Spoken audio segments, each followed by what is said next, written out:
a giant, hairy creature, part ape, part man. Indians call him Sasquatch. They believe he is as gentle as he is powerful and mysterious.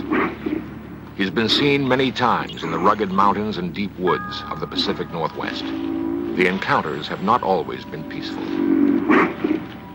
In 1924, a small group of men were working a mine in a canyon near Mount St. Helens in Washington. One night, the miners took their weapons inside and bolted the door. They thought they were secure for the evening. Outside, something strange was happening. The cabin was under attack. Boulders rained on the roof, and someone, or something, was trying to break in.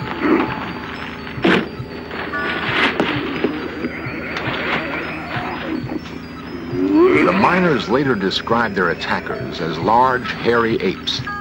The siege lasted several hours.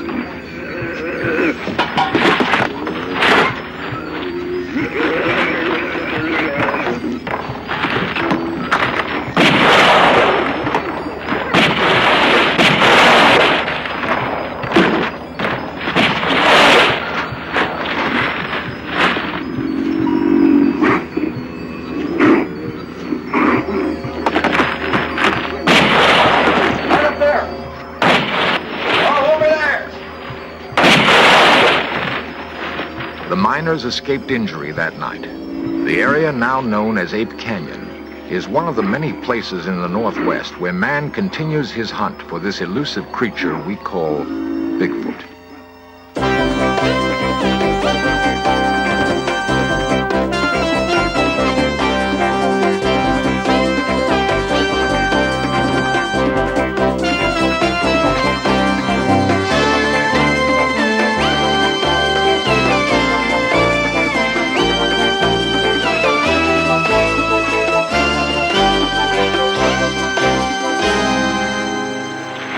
People do not believe in Bigfoot, but a lot of people do, and some of them feel they must kill it to prove it exists.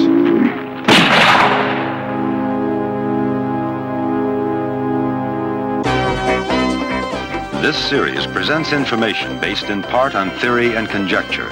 The producer's purpose is to suggest some possible explanations, but not necessarily the only ones, to the mysteries we will examine. To the Indians living along the Columbia River in Oregon and Washington, or those in Canada, there is no need for proof of Bigfoot. Sasquatch has been a part of Indian lore as long as they've inhabited this land. Some anthropologists believe that the creature could have come to the northwestern part of the United States along with the Indians, across a land bridge that once connected Siberia to Alaska. The newcomers to this country have seen Bigfoot in an area ranging from northern California to southwest British Columbia. To the Indian, Bigfoot carries a mystical significance. Sometimes it's difficult to tell where myth ends and reality begins. In our modern world of concrete and steel, we're far removed from the Indian lore of Bigfoot. It's hard to imagine any corner of our crowded world where a giant, man-like creature could roam free. Yet there's persuasive evidence that Bigfoot is real, and that urban man may be close to his first meeting with this living legend. It is felt by some scientists that Bigfoot falls somewhere in this progressive chart of man, a giant hominid related to but not like modern man. According to this theory, Bigfoot would have pursued a course of evolution separate but parallel to his human cousins. Dr. Grover Krantz is an anthropologist at Washington State University. Its locomotion is the human design, so we know it's probably our closest living relative. But in terms of anything mental characteristics, no, it's not human. So it is a mixture of ape and human characteristics, and if you want to call that a missing link, that's fine. Now, this is a cast of a jawbone of something that I think is actually the Sasquatch. This is a jaw that's anatomically in between human and ape in its teeth, but it's much larger than any living ape, much larger than a gorilla, for instance. These are known from fossils about 1 million years old in China, and it has been named Gigantopithecus, And it has approximately the characteristics that our Sasquatch has. So I'm inclined to think that this species just simply is continuing today. The most convincing visual evidence of Bigfoot is a film taken by Roger Patterson in Northern California. Dr. Krantz believes it to be authentic. I've examined the film many times, watching it forward, backwards, stop frame, measured, and everything. And all of the anatomy of the creature is perfectly consistent. It just simply does not fit with the man wearing a suit. In fact, a suit of that size, we can establish exactly how big it is. There's no way a man could fit into it. The shoulders and chest are simply too wide. The feet are properly designed for carrying that kind of body weight, and that doesn't make any sense unless you've got a body of that size. And Patterson could not have faked any of this stuff. I talked to him about some of the things I saw, and he didn't even understand what I was talking about. Reports of Bigfoot sightings in the Northwest go all the way back to 1811. There have been some in other parts of the United States, but most have come in the area from Northern California to British Columbia. In 1882, a British Columbia newspaper published the story of railroad workers who saw and captured a creature they called Jacko. No one seems to know what happened to that creature, but the hunt for others has brought headlines all across the United States. There have been an estimated 2,000 reported sightings of Bigfoot.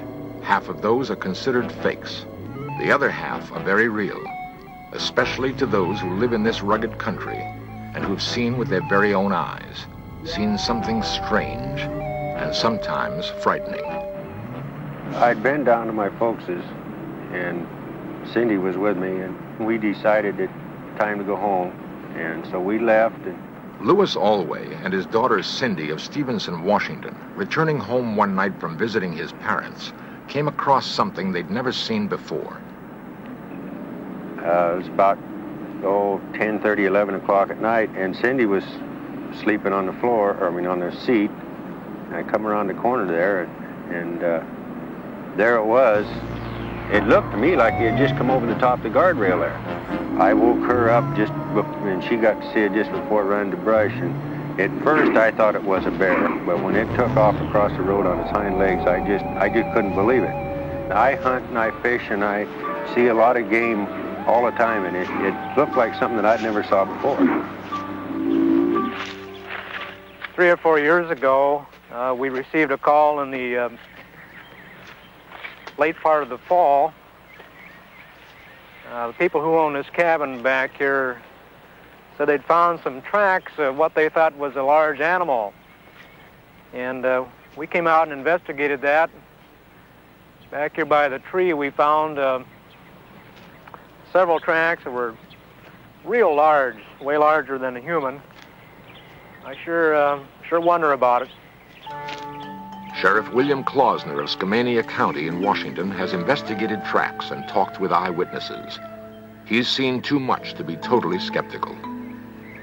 The most unique thing about what we've learned from this is that the people who have either written or called, who have experienced the same kind of thing or had seen tracks, mention of a strong sulfur smell, and that's real unusual. As Sheriff Klausner says, the smell description is not unusual. James Strahan and Harold Teskey recently saw something on the roadside near Colton, Oregon. And there was a big, huge object on the left of the road, and I rolled the window down in the car, and this thing was approximately 3.5, 4 feet wide, about 6, 7 foot tall. And the odor of this animal, after I rolled the window down, was so offensive that I couldn't remain there any longer. And I was scared, too. And I've been around the mountains and around animals a lot, and this thing truly scared me. And so I got out of there and rolled the windows up in the car and went on home. And the odor of that animal stayed in that car until the next morning. It was still in there. 1 mile outside the Dalles, Oregon, several members of the Bigfoot Investigation Project and Information Center climbed to an observation point. They're led by Peter Byrne, 50-year-old adventurer and former big game hunter in Nepal. Byrne has dropped his rifle in favor of camera and binoculars. For 5 years, he's headed the Bigfoot investigation project and stalked these North Woods, checking out every story and every set of tracks. His prey is elusive. We will talk to the person who says that they've seen one. We will talk to their family, perhaps to their employers or employees. We'll talk to the local police to see if they know them, to find out if the person is simply a joker, a hoaxer of some kind, or if they're a person of reputation and of known integrity. And then we'll go and see the person, we'll interview them, and of course we'll try and get to the place of the actual sighting as quickly as possible. One of the most credible sightings took place near Mount Hood, Oregon in 1974. 2 loggers, Jack Cochran and Furman Osborne, were working in an area of fallen timber. Cochran explains what he saw. I looked off towards the woods, and I saw these 2 long legs moving at the edge of the timber. And as this thing walked, it walked with a glide, and then it reached an arm out and kind of touched the tree as it walked by. And I saw these wide shoulders, and then it just moved off down the hill. J.C. Rourke and I were up on that little hill there and setting chokers, and the cat came down to the line and he didn't come back, so we decided to walk out in the woods on the timber so we could be in the shade, and we heard this commotion there in the brush, and we saw this big monster going out through there. And I yelled for my buddy. I wanted him to see him, and I started running. I wanted to get a closer look at him, and we chased him over the ridge there, and at one time I was within 50 feet of him. Whatever Osborne chased through the woods left him far behind. Cochran, an amateur artist, tried to sketch what he saw. He was tall, long-legged, and hairy, very broad shoulders, and his head seemed to just spring up out of his shoulders, no neck. The arms were long and more in proportion than a human. There is persuasive evidence that men may be closing in on Bigfoot. What will the hunters do if they find him? And we'll just smooth it out a little bit, make sure it runs into all the cracks and corners, and that's really all there is to it. Peter Byrne, professional Bigfoot investigator. Before doing this, Hundreds of unexplained footprints have been found in these woods. They receive close examination by the experts. This is a plaster cast of an actual footprint here, and it's a 13.5-inch cast, and it has a number of peculiarities.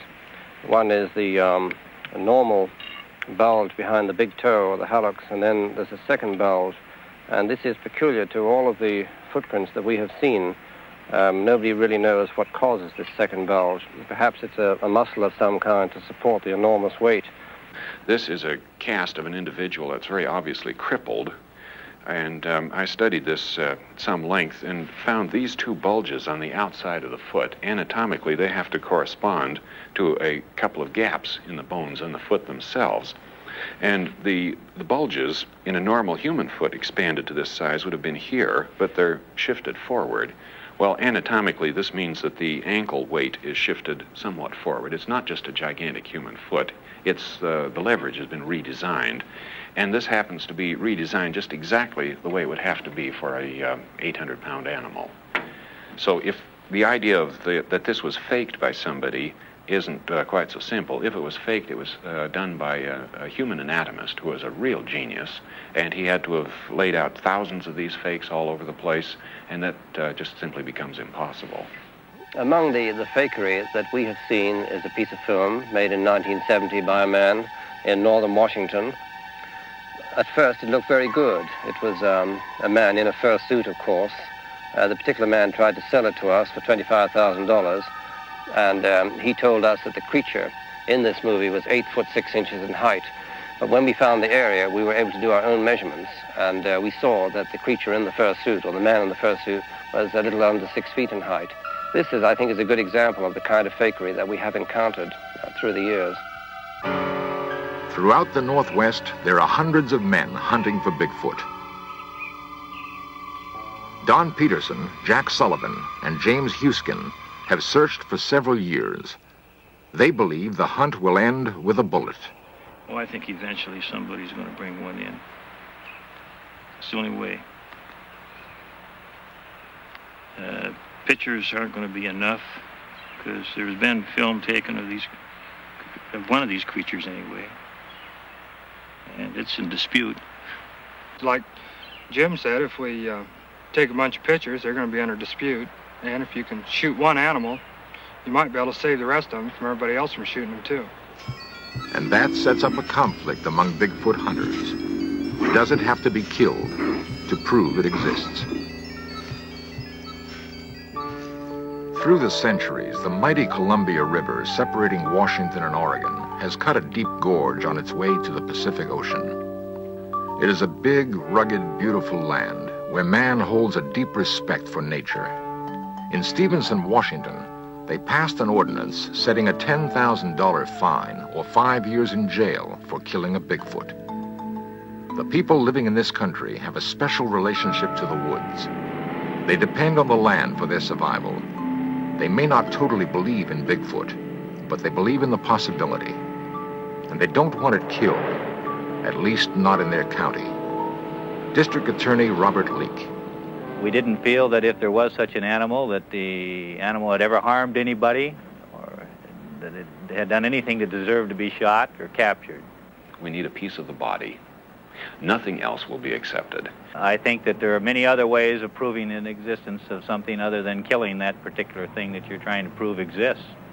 My preference would be to locate a hunter who has shot and killed one, and perhaps because he thought he killed a valuable animal or a peculiar human, he might not have said anything about it.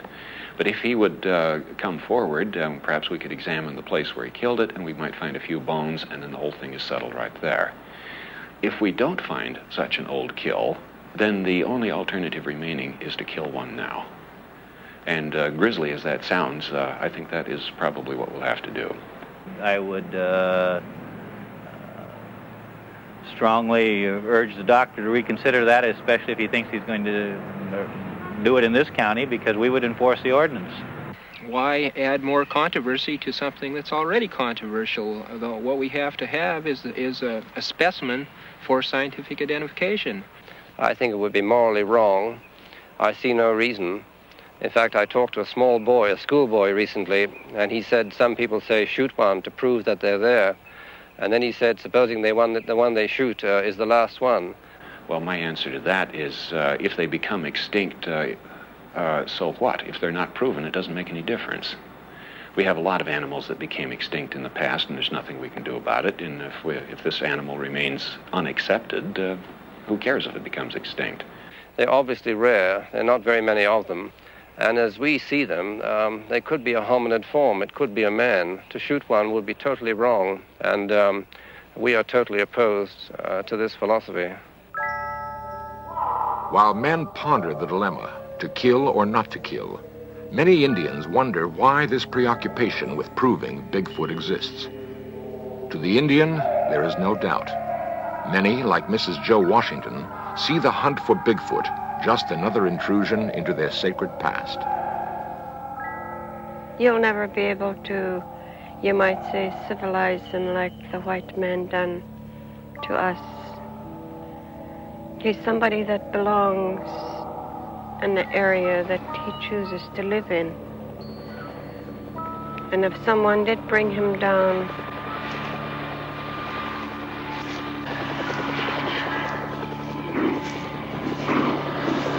he'd never adapt to your way or even mine, because his way of life is entirely different from ours, mine and yours. And I always felt so bad when I hear of Sasquatch hunters that say they're going to photograph this man, or most of them refer to him as an animal. And from the stories and things that I was taught by my people, that he is not an animal, he's not a savage, he's a gentle being that just goes about his own way, collecting his own food, clothing, and lives where he chooses.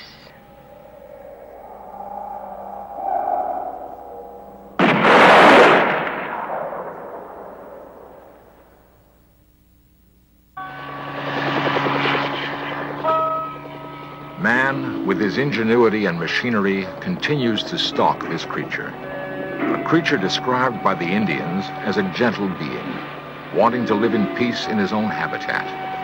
A creature some scientists believe is a link to centuries long past. The gorilla is mentioned in Greek mythology going back hundreds and hundreds of years, and yet it was not discovered until the late 18th century. And the subspecies, the mountain gorilla, was not identified until early 1900. And there are other examples. The fossil fish that was discovered in the Indian Ocean only a few years ago, believed to be extinct for 80 million years. This is the coelacanth, and now it's known to still live off the coast of Africa. Is that the case with Bigfoot? Is this creature really a relative of the Gigantopithecus, a primate that lived over 1 million years ago in China? The land lends itself to hide such a creature. There is food for it to survive. It does not need man. But it may have to die at the hands of man to prove to him that there is such a thing called Bigfoot. If we assume that Bigfoot is real and that men are closing in on this seemingly gentle monster, then we must prepare for that first meeting. To have eluded us for so long, Bigfoot must understand men very well. The burden will be on us to understand him. Bigfoot may well be waiting for some sign that we're ready.